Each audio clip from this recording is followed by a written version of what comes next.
that session will be happening later. And we are going to be recording the session, so I'm going to start that now, hopefully. Kim, I actually started it for you. Okay, I see that. Yeah, I was going to say it's not giving me that option. Thank you, Rachel. Appreciate it. And that's my colleague, Rachel, who's helping me with the technology to get this going. So welcome, everybody. We'll have plenty of time at the end of the session for your questions. And so we will go ahead and get started. So I want to let you know this is definitely a very broad overview of the options for study abroad in the summer. So we're not going to go into a lot of detail today, but I will tell you where you can get that detail and information and how you can reach out to us for more information as you start working through the planning and application process.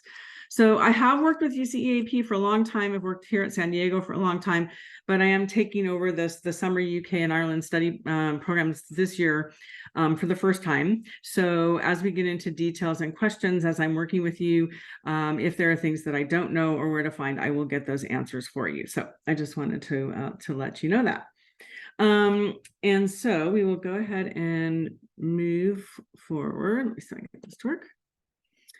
Okay, so if you have not yet attended a Get Started information session that our office is offering, I encourage you to do that. You can see all of the information about all of our sessions, including this one, which is maybe where you found it, as well as the Get Started sessions on the Get Started page on our website at studyabroad.ucsd.edu. The Get Started sessions will give you an overview of all of the different study abroad programs available to students and some more general information about how you go about researching programs. So I encourage you to do that. Again, we'll be talking about summer-only programs today, and we actually are going to cover summer physics, Sussex physics, and also summer in Oxford. I didn't catch that when I was editing slides, and so we are actually going to talk about those today. All right, so why summer and why UK Ireland? So a lot of students choose summer programs because they are easier for, hold on one second. What are you saying, Rachel? Oh, you're kidding. Oh, she's messaging someone if she leaves. So I will keep going. A lot of students choose the summer program because it doesn't interfere with the academic year program if you're trying to meet requirements, etc. And so for those reasons, or also maybe because students want to be in a location abroad and then have time to travel in the summer, personal reasons that they want to be abroad in the summer are the main reasons why students choose the summer programs, in addition to the content of the programs and how they can help you move towards your academic goals. So really most of our students study abroad in the summer and then also the fall term, just so that you're aware of that as you're thinking about study abroad. Another reason is if any of you are non-California residents, there is no out-of-state additional tuition charged for any study abroad programs during the summer. So that's an advantage if you're a non-resident and international student who would like to study abroad. And then if you're looking at the UK, depending on the program, it can be easier to get into the summer program. So Cambridge and Oxford, for example, those programs during the academic year have higher GPA requirements, summer lower GPA requirements. And so that's what that note means. And then why the UK and Ireland? Obviously amazing top academic institutions in Europe that students can choose from, a lot of different academic topics and opportunities, as well as experiences, including research, internships, and then obviously the language is English, and that is one of the other reasons.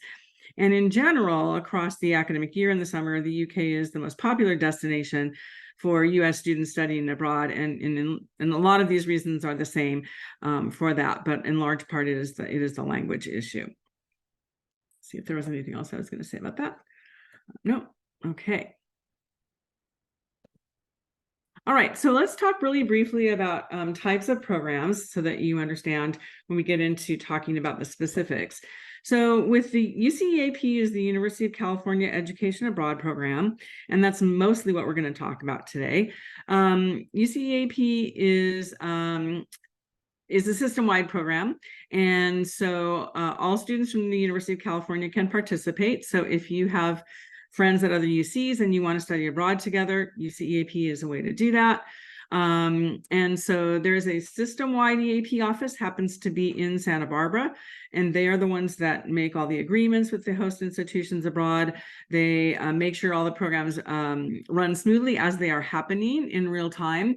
And what will happen is once you are selected for a specific program, you will begin to get information about the next steps and what you need to do to actually get yourself there, including things like airfare, additional academic planning, housing arrangements, et cetera, from the system-wide office. So once you are accepted to a program, they will be the main body communicating with you about your experience. But for now, you're working with us on campus for advising, academic planning, and how your program would relate to your UCSD degree requirements.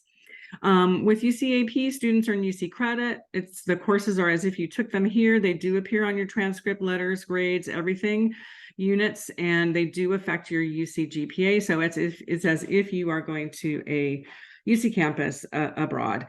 And as it says under the credit, students can use courses earned through UCEAP to meet your degree requirements. It is always up to major or minor or your college department to tell you if you can use it for those requirements, but all of that is done as part of the process that is part of our process. So you will have that information before you go abroad, which is important to know. Moving down to application information, deadlines usually in January, but you'll see some of the deadlines here as we are rolling through the slides. Students it says it's 2 applications really. UCEAP has their own database and portal, and that is one application you'll be doing. We have our own database, which is called Tritons Abroad, and you'll also do an application in there, but it isn't a full application. It's just going in and saying, this is the program I'm choosing, and uploading a copy of your academic history there, as well as in the EAP portal. So it's not applications like essays, letters of recommendation, anything like that. You're just going in and putting in basic information. Oops, I advanced that and I didn't want to. So don't be put off by that thought. It's very, very straightforward. Occasionally, there are host institution applications that students need to do, and that is usually done after you've been nominated or accepted to a program. And I don't know for the summer programs if there are any of those, but that's something I can find out for you if you're interested in. That's it with EAP. With Global Seminars, these are our UC San Diego faculty taking small groups of students abroad in the summer to take 2 UCSD courses. So very different model from EAP, where students are enrolled at a host institution abroad and learning from a host country faculty. And there are a couple of global seminars in the UK and Ireland, so we'll talk about those. Same issues with UC credit. They're taught by UCSD faculty, so they're UCSD credit, courses, GPA, everything on the transcript. And then the deadline for global seminars will open on November 1 and are rolling and close March 1. So it's 1 application in Tritons Abroad for the global seminars. And then for global exchange, there's nothing for summer and global exchange in the UK, but these are another kind of programs that are UCSD agreements with other institutions. A lot of the global exchanges are in the STEM fields, and so if any of you are in STEM and you want to check those out and the terms when they're offered, I encourage you to do that. And again, access to all of this information is available from our website. All right, let's talk a little bit about money for summer, because it is a unique thing. So if you look at the box with the check marks in it, in general, there's less aid for summer programs than there is for during the academic year. And that is the same if you're going to stay here at UCSD and take summer session here, or you're going to go abroad on a study abroad program. And the reason is that there are only certain funds that are offered in the summer, and those with the check marks are the ones. So there's always federal Pell Grant in the summer. There's UCSD grant in the summer, which is the institutional aid, and the federal and private loans. But you can see there's no check mark by Cal Grant. There are no Cal Grant funds in the summer. They're not provided by that program because it's not a regular term of the academic year. And the same with university loans. So, so that's what I mean when I say there's less aid in the summer for students to study. Usually the maximum grant, I should say recently, Pell Grant has been around $2,000, again, depending on your eligibility. about the same amount of money for the UCSD grants, the institutional aid, about $2,000. So you just want to think about right now in terms of if you have maximum need, $4,000 in grants may be the maximum you could get for a summer program. And then you want to look at that program cost and figure out how you would fund the difference, either with loans or with scholarships that we'll talk about in just a second. So just a heads up on that. We are very fortunate in that we have a designated financial aid advisor for study abroad students. His name is Eduardo, and he's fantastic. And Eduardo's available during our Friday drop-ins. You can see their Friday mornings, and also you can email him at the FAO-EAP email address that you see there. Usually it's best to start talking to Eduardo once you have a specific program in mind, or even two. So he can't give you much information if you contacted him now and you weren't sure what you wanted to do, when you were going to go, where, because it's too vague. It's not enough information for him to give you details. But when you have a program in mind, then you can reach out to him and he can actually give you an estimate as to what your aid would look like. There's also a lot of really great information it's on the Financial Aid Office website, but you can get to it from our website under funding that Eduardo's created, with a lot of details for every single program type and how financial aid works for those programs. So I would also refer you there. In terms of scholarships, there are special study abroad scholarships that our students can apply for. Some are need-based, some are merit-based, some are a combination of the two. We do help students with those applications and getting that information, and we also do provide some essay writing support and can also refer you to other offices on campus that provide that kind of service. So we hope to have the information updated about the scholarships for 24-25 programs, which is what you're talking about in terms of summer 24, by the third week of October, in advance of our Study Abroad Expo, which is on Monday, October 23rd. And so all of that information will be posted, and we can get you more information about those scholarships at that time. But so you haven't missed any deadlines. Nothing's coming up soon if you're not going abroad until next summer or later. But just know that that information is coming, and we can help with that. And our students are pretty successful at getting, scholarship funds to help them fund programs. And if you do have any loan in your financial aid package, those scholarships would reduce the loan that you would need to take out. All right, so now we're going to talk about specific programs very quickly. Again, this is a broad overview, and there's not a lot of additional information that I have on the program specifically beyond what you see on the slide. But for Cambridge and then for Oxford, which we're also going to talk about, you'll notice that students will be studying at the University of Cambridge, but at Pembroke College. And when you see the Oxford slide, you'll be studying at the University of Oxford, but it's Exeter College. And one really cool thing is that the UC San Diego colleges were modeled on the Cambridge and Oxford college system. So if you go to Cambridge or Oxford and you experience this, you're going to be getting into the history of the UC San Diego colleges, which I think is sort of cool. You can see Cambridge is only about an hour from London, so students like it because it's very convenient to go back and forth. It's a very traditional, UK campus. Programs open to all majors. You can see the eligibility criteria. The dates that would be should be early to mid-July to late August. Students do take 3 courses, and you can actually do a research option instead of one of those courses if you would like to. And you can see that the housing is self-arranged, but EAP will give you the information about how to do that. And then the Triton's Abroad application is open now in our system. And at the very least, I encourage you to log in and do the registration piece, which is just answering some simple questions about when you think you might go abroad. Do you have an idea where? What are you looking to do? That's it. Triton's Abroad pulls in all of your basic information from the main UC San Diego computer. So you don't need to put in your major, your address, all of that. It's already there. So at least do the registration, and then once you know which program or programs you're going to apply to, you can add those, go back in and add them. The UCEAP application for all these programs is going to open on November 1, and there are no real issues with that except for Oxford, which I'll talk about when we get there, but you'll have time. You don't need to all apply on the 1st of November because really none of these except Oxford have any space limitations.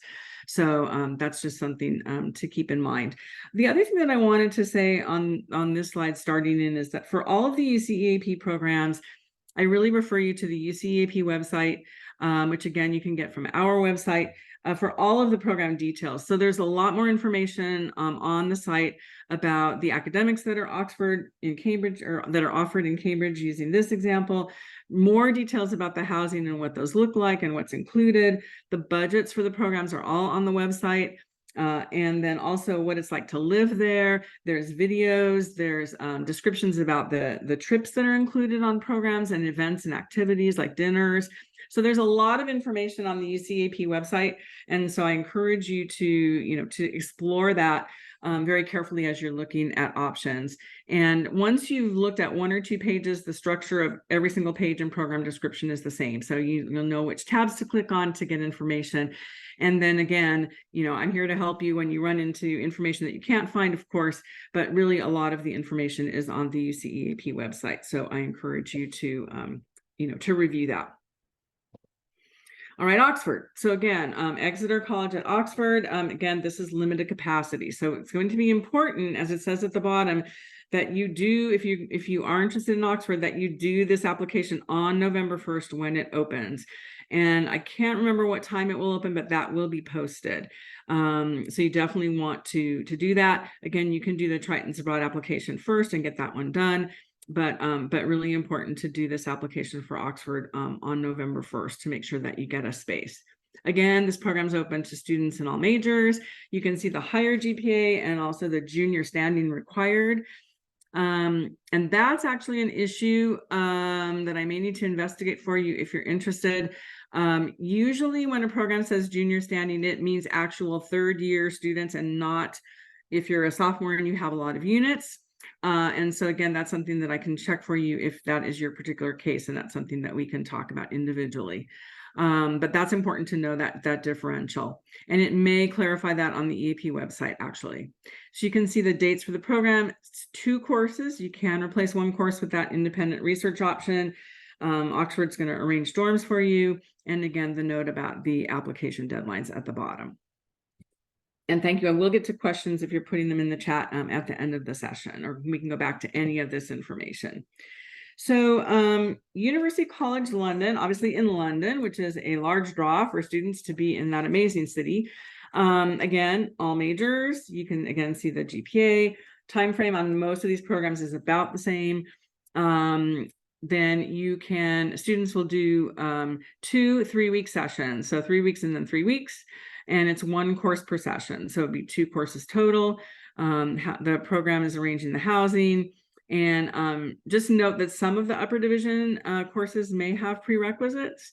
And again, the application for UCL opens on the 1st of November, but again, is not limited capacity. And there is an end date when you look at the application deadlines on our website as to when those applications close for the programs that are not limited capacity. So if you're looking to be right in London, this is definitely a good option for you. London School of Economics, a place that many students have heard of. You're one of Europe's most prestigious institutions. And so again, this is available to you. So you can see under the all majors welcome, but it is known for econ, business management, and poli-sci. You can see the regular 285 GPA. There are some upper division courses that would require a 3.3 GPA. So again, that's something that we can look at together when and if you get to that point. And then you can see this program has an option for students. So you can go for session 1, which would just be 3 weeks, or you can do sessions 1 and 2 or 2 and 3. So again, it just depends on how long you want to be there. Most of our students will do 2 sessions, whether it's 1 or 2 or 2 and 3, depending on the calendar that works for you. And that's your choice. Just one thing to note, if you are hoping to get financial aid for this particular program, you would have to do both sessions because students need to complete at least 6 units in the summer in order to be eligible for financial aid. So that's just something important to note with this particular option. Also at the bottom, some of the upper division courses may have prerequisites, and that may also be tied to that higher GPA issue. So just something else to know, and should be explained more specifically on the EAP website for LSE. And I should say we do have students who do all of these programs every summer, so they are well attended. So summer in Sussex, if you'd like to be closer to the beach, or on the beach, actually. Sussex is a coastal town. It is still just an hour from London.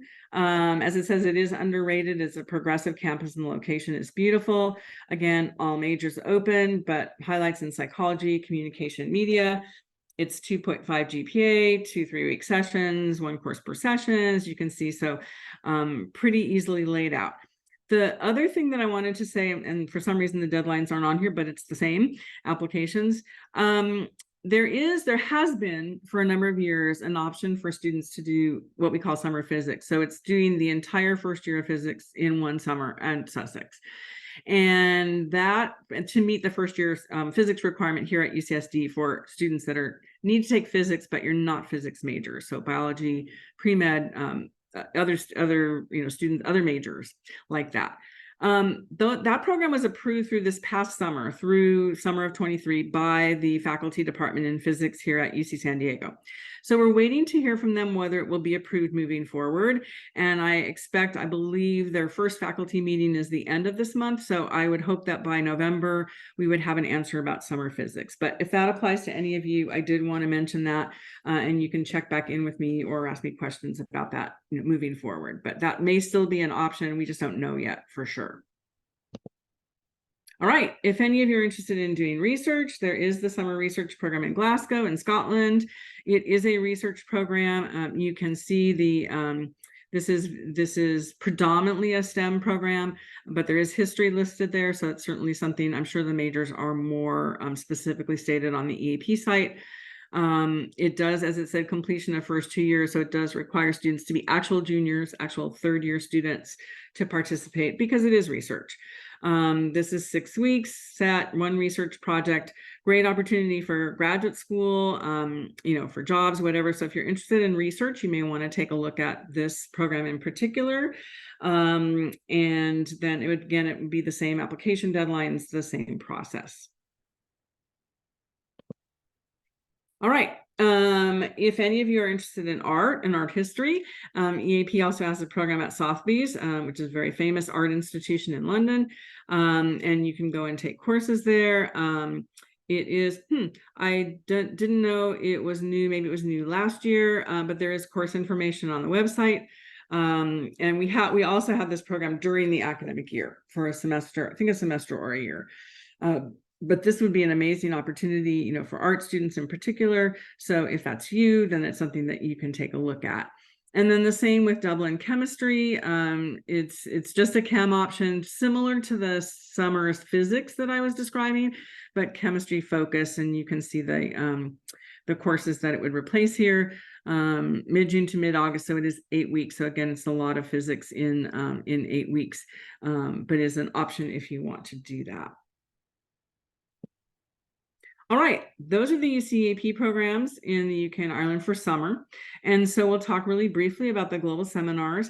As I mentioned earlier, these are UC San Diego faculty taking small groups of students abroad in the summer to complete 2 UC San Diego courses. You can see those listed here. These are the options that are in that we're offering for summer 24. And the global seminars have their own information sessions, which you can also find on those information session pages that I mentioned to you at the beginning. And they include the Meet the Professor. So the professor will actually be doing the session, the first part of the session, talking about their own interest in the particular location, the subject matter, giving you more details about the courses. And then there will also be someone from our office to talk about the administrative aspects, how to apply to global seminars, what the housing options are, all of those pieces. So Meet the Professor sessions for global seminars are a great way to get all of that information in one setting. And you can see the course offerings listed here and the themes of the courses. I will say, if you are, if you're interested in, say, the courses offered in Revelle and Edinburgh and you're not a Revelle student, that's completely fine. You don't have to be a student of that college to go. If you want to use the English Lit course for, a degree requirement, even if the humanities doesn't count for you or whatever you want to do, that's completely fine. So, so strongly encourage you to investigate those. And then the same with Sixth College. I think that the internship option is open to students of any college. All right.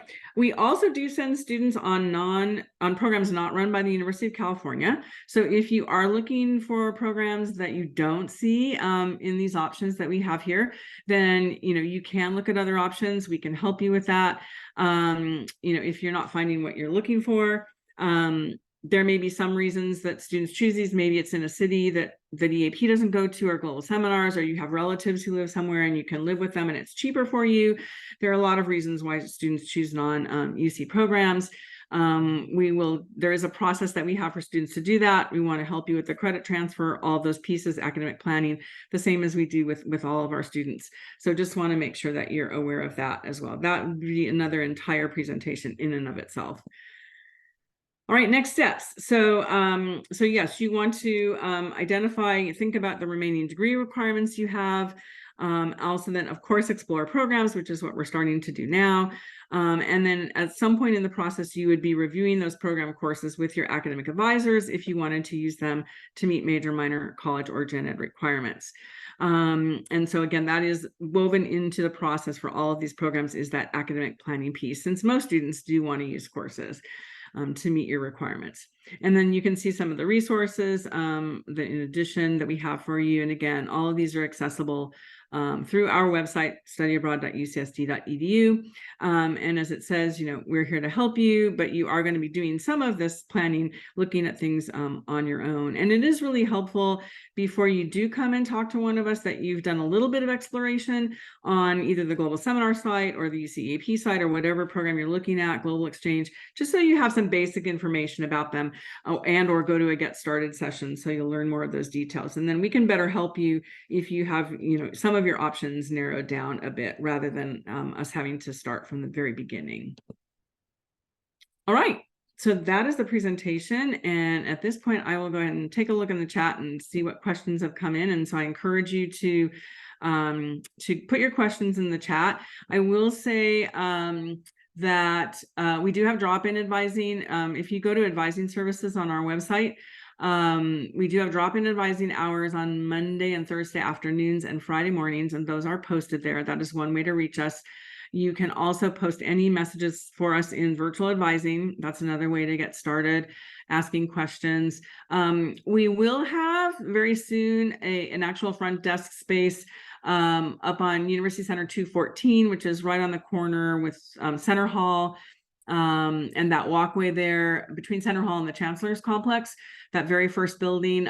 So it may be another week or so before that is staffed, but there will be some students who can answer some basic questions for you in addition to potentially a staff member. So we will have that, but using drop-in advising or VAC is probably the most expedient way to reach us. And then I was going to say something else. And then depending on what you need, all of that, each advisor would determine if we will schedule an advising appointment for you, which most of us will do, no problem. So that's another way. But usually we start with students through VAC or drop-ins, and then we'll go from there moving forward. Also, remember our Study Abroad Expo, which is on the website, which is our fair. We will be out in Town Square from 10 to 2 on that day, answering a lot of these kinds of questions and all of that. So, and again, if you forget, it's on the website. Question: are you eligible as a transfer student? Yes. I can't think of any program that we're talking about that you would not be eligible. And obviously for summer 24, if you're transferring in now, then you would have a year's worth of UC coursework, which is often the issue for transfer students who want to go sooner. So I don't see that would be a deterrent at all for what we're talking about. Does GPA refer to cumulative GPA or major GPA? Cumulative GPA across the board. Occasionally there's a program that asks also for major GPA, but that's very rare. So this is cumulative GPA that we are talking about when you look at that eligibility. Will we have access to the recording later? Yes, it will be posted. I don't know exactly where, but yes, it will be posted. Someone asked, what does HUME 3GS means? HUME is the Humanities, is the Revell Humanities series. And so that's the course number. GS is the global seminar tag that goes on that. So if you look at Humanities here on campus, it's just HUME 3. But the GS is the global seminars tag, so that anyone looking at knows it was done as a global seminar and not taught here in San Diego. So that is that explanation. That's a good question. The website for the other study abroad options, did you mean the non-UC options? If you can clarify that for me in particular, or the UCEAP options. Maybe you're talking about UCEAP. I didn't give that, but if you can clarify that for me in chat, I will answer that for you. Can freshmen apply to any of these programs? Absolutely. Again, you're not going to be going abroad until next summer, so you would have a year's worth of coursework. If you're asking about anything before summer of 24, then all of those application deadlines are closed, so it wouldn't. That's sort of a non-issue. But yes, absolutely, lots of programs are open, including many of the ones we did not talk about today, and many other places are open to sophomores. So that is not a problem. GPA is required for study abroad for summer. Yes, there is a GPA required for all these programs. And again, because you are applying now or during the year, you will have a GPA. So that should not be a problem. And then deadline to do the Tritons abroad application. Oh, good question. And is it just one, or do we do one for each of the programs we're considering? Okay. There is no official deadline to do the Tritons abroad application. Again, you'd want to do it. And actually, when you do the UCEAP application, if you decide to apply to UCEAP, you're going to have to upload a confirmation in the UCEAP application that you've done the Tritons abroad application for the same program, because we need both of them in order to nominate students. So in theory, there is a deadline. Now that I've said that, it would be what the UCEAP application deadline is for your program. You can go in and start a bunch of Tritons abroad applications right now and not submit them if you're exploring. But ultimately, you'll need to submit the one for the program that you're going to do on the UCEAP side, or the Global Seminar side, or whatever, if that's what you're doing. So I hope that helped to answer that question, but we just added the feature starting this year that students need to upload that confirmation that you've done the Tritons abroad application in the EAP application, because we do need it. And lots of students were missing that step. So we've just added that for this year moving forward. If you wanted to do both UCEAP and a global seminar and see which I get accepted to, yes, you can do that. It's a good question. So here's the trick with these. UCEAP does not charge students to apply to submit an application, so there's no financial risk to you doing that. The global seminars, because we run them and we have to have the staff to run them, there is an application fee. They don't call it that. It's an administrative fee, and I've forgotten what it is, but that would be on their website, and I believe that's non-refundable. So if you submit that global seminar application and you decided on the UCEAP program, you won't get that back. So that's something, again, you should check on the global seminar side, but on the EAP side, you would not incur a charge. Having said that, and you will see this in the UCEAP application, our office charges students $100 for the first application you submit for EAP, not for global seminars, because they have their own fee, as I mentioned. But if you're doing UCEAP or global exchange or OEP, you would be billed $100 for the first application, EAP application you submit. So let's say you're a freshman now, you decide you want to apply to a summer program for next year. You apply to a summer program, we're going to bill you the $100. You decide you're not going to do the summer program and you're going to wait to go abroad as a junior, we won't charge you again. So it's a $100 fee once in your UCSD career to submit that application. So that's what you'd be risking initially on the UCEAP side. But we do have students all the time who apply to 2 different program options to see which they get accepted to. Most of the time, again, for most of these EAP programs we've talked about today, if you meet the eligibility criteria, you're going to get in, you're going to get to go. So if that's what you're thinking about, hedging your bets on that side of things, usually not an issue. Same for global seminars. But if it's really that you can't make up your mind and you want to wait until later, say in the spring, to make up your mind, that's a different story. And then that's where you'd have to decide if you wanted to make that financial investment to leave those options open for you. So I hope that helped to answer that question. Any pre-med options for travel during the summer? Summer physics is the one, was one, and as I said, it may still be an option. There may be some of the other programs that have science courses offered in them that you could use to meet pre-med requirements. So that would be the way that I would look at that. just as you're considering programs. And there may be some in other countries that I'm not remembering off the top of my head. So again, you want to take a look at the website. I didn't see an email with a Zoom link regarding the fall sessions. Okay, if you're talking about sessions that would be happening about programs offered in the fall, then you would just go to our website, which is studyabroad.ucsd.edu, and then under students, the first tab is Get Started, and you click on Get Started, and then all of the information sessions upcoming are posted there. There are a lot of them like this by country, world region, that kind of thing, also by major that you can take a look at. I hope that helped to answer that question.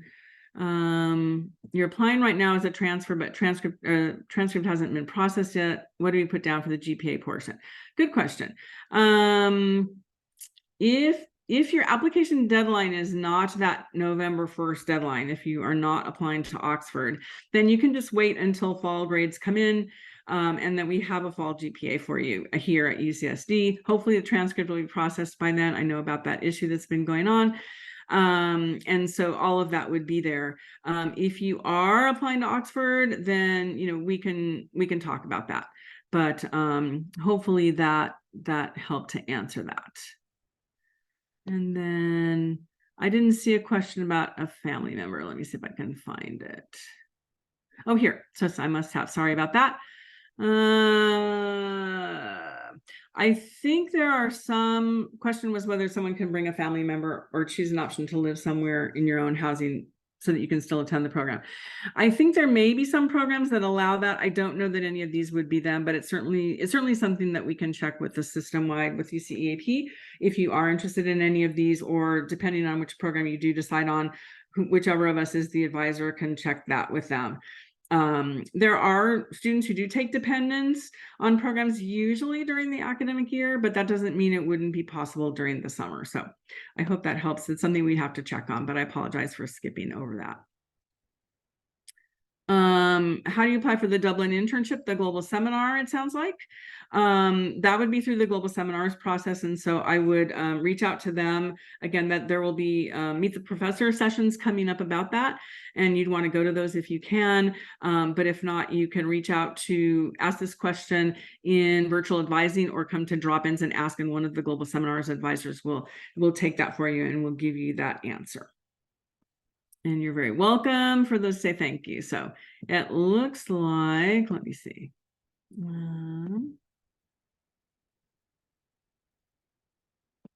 It looks like those are all of the questions for today. So thank you, everybody. If I've missed anything, again, you can message in VAC. I will answer it, or come to drop-ins and can answer that for you. You can ask for me, or anything would be referred to me. So I really appreciate it. Let me see what else is coming in, if there's anything else I've forgotten. Is there tuition for the summer program? Yes, you always have to pay tuition if you're getting academic credit for anything. So for all these programs, there is tuition. It should all be the same. For EAP is charging regular UC tuition for summer. It's based on the number of units you take. Same here on the campuses. Same for global seminars. The summer tuition is based on the number of units that you enroll in. And so, yes, but again, if you're on a program where you're earning academic credit, that's what tuition's for. And so, yes, that's what you would have to pay. See if there's anything else. All right. You're welcome, everybody, and I hope to see you all soon. Thank you for participating in the session.